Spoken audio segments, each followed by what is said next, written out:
నమస్తే ఫ్రెండ్స్, ఏ కట్స్ టీవీకి స్వాగతం.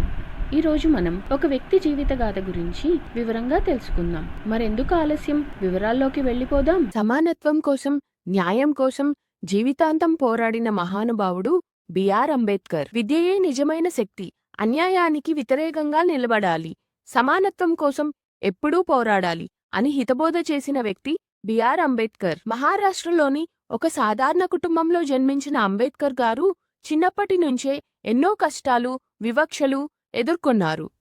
కాని ఆ పరిస్థితులు ఆయనను బలహీనుడిని చేయలేదు, మరింత బలంగా మార్చాయి. చదువు ద్వారా తన జీవితాన్ని మార్చుకొని కోట్లాది ప్రజల భవిష్యత్తును వెలిగించారు. డాక్టర్ అంబేద్కర్ గారు భారత రాజ్యాంగ నిర్మాణంలో కీలక పాత్ర పోషించారు.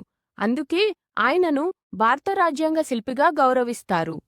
ఆయన కృషి వల్లే సమాన హక్కులు, సామాజిక న్యాయం దేశం కోసం స్థాపించబడ్డాయి. ఆయన నాయకత్వం ధైర్యం, జ్ఞానం మరియు న్యాయపరమైన ఆలోచనలతో నిండి ఉంది.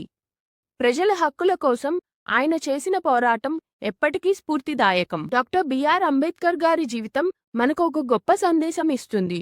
మీరు నేర్చుకుంటే మీరు ఎదుగుతారు, మీరు ఎదిగితే సమాజం మారుతుంది. ఇంత చక్కటి సందేశంతో పాటు మరెన్నో విషయాలు వివరంగా తెలుసుకున్నటకు ఈ వీడియోని పూర్తిగా చూడండి. నమస్కారం. అసాధ్యమైన సవాళ్లు, ఊహించని కష్టాలు, అసలివన్నీ దాటుకుని ఒక దేశ చరిత్రనే తిరగరాయటం సాధ్యమేనా? ఖచ్చితంగా సాధ్యమే. డాక్టర్ భీమ్రావ్ రామ్జీ అంబేడ్కర్ గారి జీవితమే దానికి నిదర్శనం. ఆధునిక భారతదేశ నిర్మాణానికి పునాది వేసిన ఆ మహామేధావి అద్భుతమైన జీవిత ప్రయాణాన్ని ఈ కథనంలో మనం లోతుగా విశ్లేషించబోతున్నాం. ఇది కేవలం ఒక వ్యక్తి కథ కాదు సుమా, తీవ్రమైన వివక్షల చీకటి నుంచి చారిత్రక విజయాల వెలుగులోకి సాగిన ఒక మహాప్రస్థానం. సరే, ఇక ఏమాత్రం ఆలస్యం చేయకుండా నేరుగా విషయంలోకి వెళ్ళిపోదాం. ముందుగా మన ఒక ప్రశ్న వేసుకోవాలి. అసలు తమ బాల్యపు లోతైన గాయాలనే ఏకంగా ఒక దేశపు భవితవ్యంగా మార్చేసిన ఆ మహనీయుడు ఎవరు?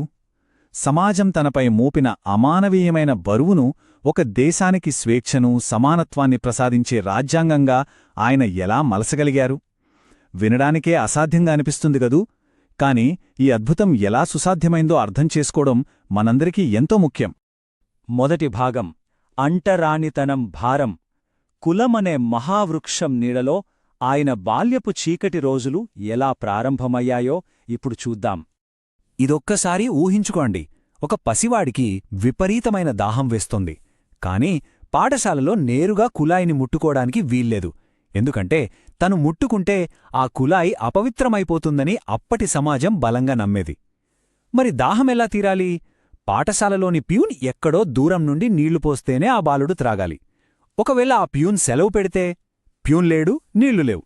ఇక ఆ రోజంతా ఆ పసివాడు దాహంతోనే అలమటించాల్సిందే. కనీసం గుక్కెడు నీళ్లు త్రాగే హక్కు కూడా లేని ఆ దయనీయ పరిస్థితి తలుచుకుంటేనే గుండె తరుక్కుపోతోంది కదా. సరే, దాహం పక్కన పెడితే కనీసం తరగతి గదిలో తోటి పిల్లలతో కలిసి కూర్చునే అవకాశముందా? అదీ లేదు. గదిలో ఎక్కడో ఒక మూలన తను ఇంటినుంచి తెచ్చుకున్న ఒక పాత గోనె సంచిపై కూర్చోవాలి.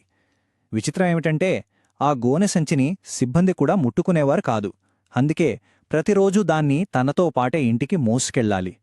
ఆ చిన్న వయసులో రోజూ ఇలాంటి మానసిక క్షోభను అనుభవించడం ఎంత బాధాకరమో ఒక్కసారి అర్థం చేసుకోండి.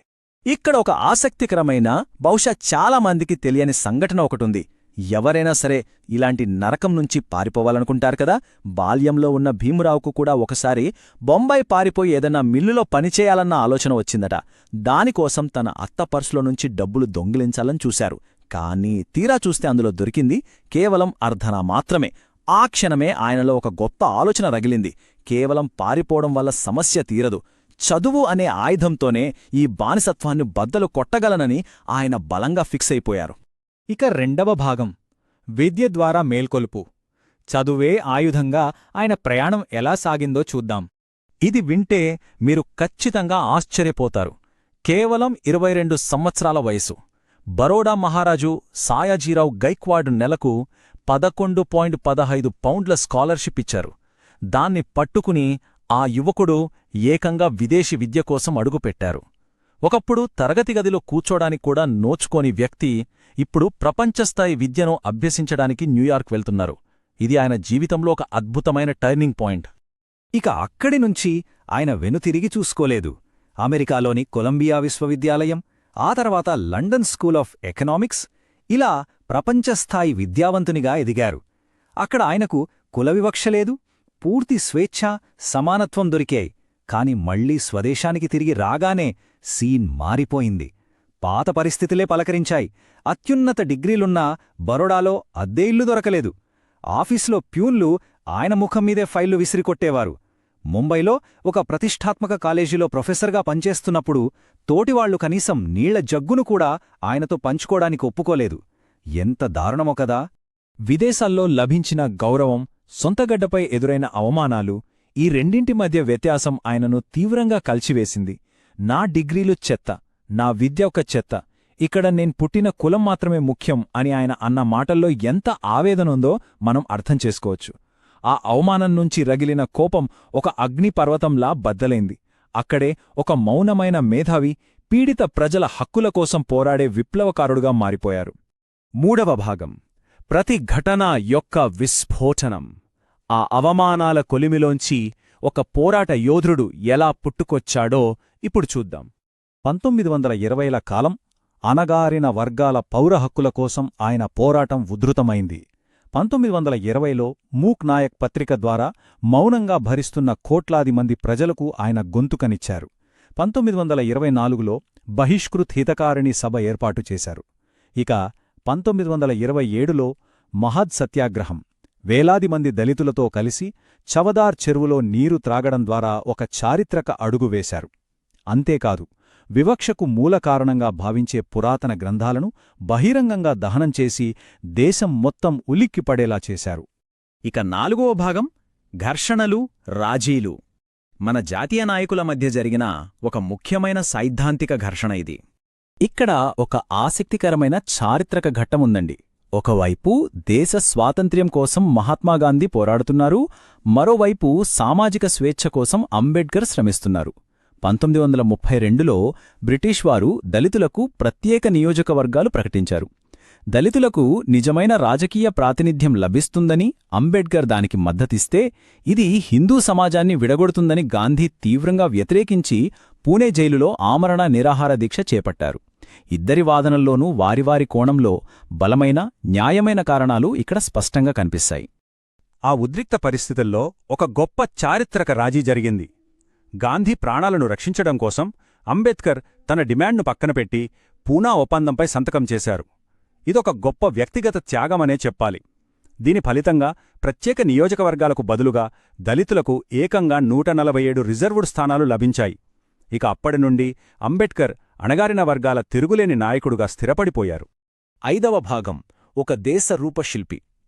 ఎక్కడైతే బహిష్కరించబడ్డారో అక్కడే దేశ భవిష్యత్తును లిఖించే స్థాయికి ఆయన ప్రయాణం సాగింది. అసలు ఒక రాజ్యాంగ నిర్మాతగా ఆయన వేసిన ముద్ర గురించి ఎంత చెప్పినా తక్కువే.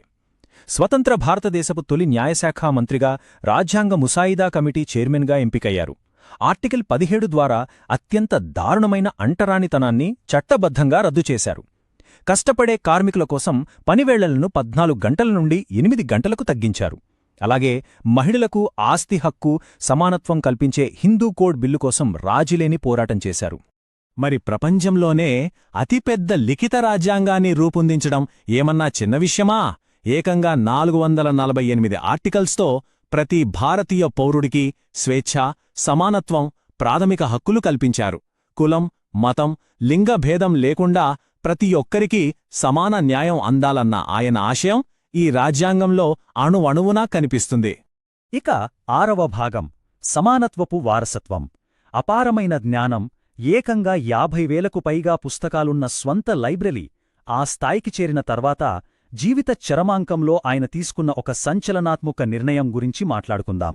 నేను హిందువుగా పుట్టాను, కాని హిందువుగా చనిపోను. ఇది ఆయన చేసిన అత్యంత సంచలనాత్మకమైన, బలమైన ప్రకటన. సామాజిక వివక్ష ఏమాత్రం లేని, కరుణ, శాంతి మాత్రమే మూలాలుగా ఉన్న ఆధ్యాత్మిక మార్గం కోసం ఆయన అన్వేషించారు. చివరకు తన మరణానికి కొన్ని వారాల ముందు 1956లో నాగ్పూర్లో బౌద్ధమతాన్ని స్వీకరించారు. అది మామూలు విషయం కాదు. ఆయన బౌద్ధం స్వీకరించిన ఆ చారిత్రక ఘట్టంలో సుమారు 5 లక్షల మంది ప్రజలు ఆయనను అనుసరించారు. ప్రపంచ చరిత్రలోనే అత్యంత భారీ మతమార్పిడి కార్యక్రమాల్లో ఇదొకటి. అణగారిన వర్గాల ఆత్మగౌరవానికి ప్రతీకగా జరిగిన ఈ బ్రహ్మాండమైన సాంస్కృతిక మార్పు ఆయన జీవిత ప్రయాణానికి ఒక ముగింపుగా నిలిచింది.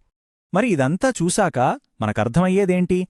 కన్నీర్లు, కష్టాలు, అడ్డంకులను ఒక వ్యక్తి తన అపారమైన జ్ఞానంతో ఎలా ఆయుధంగా మార్చుకున్నాడో తెలుస్తుంది కదా. నేడు మనం అనుభవిస్తున్న అనేక హక్కుల వెనుక ఆయన చేసిన త్యాగం, రాజీలేని పోరాటం దాగి ఉన్నాయి. మరి ఈ రోజున సమాజంలో నిజమైన సమానత్వాన్ని సాధించడానికి ఇంకా ఏమవసరం? ఆయన ఆలోచనను మనం నిజంగానే ఆచరిస్తున్నామా? ఈ ప్రశ్న మనందరం ఎప్పటికీ గుర్తుంచుకోవాల్సిన ఒక స్ఫూర్తిదాయకమైన ఆలోచన. మరో అద్భుతమైన విశ్లేషణతో మళ్ళీ కలుద్దాం.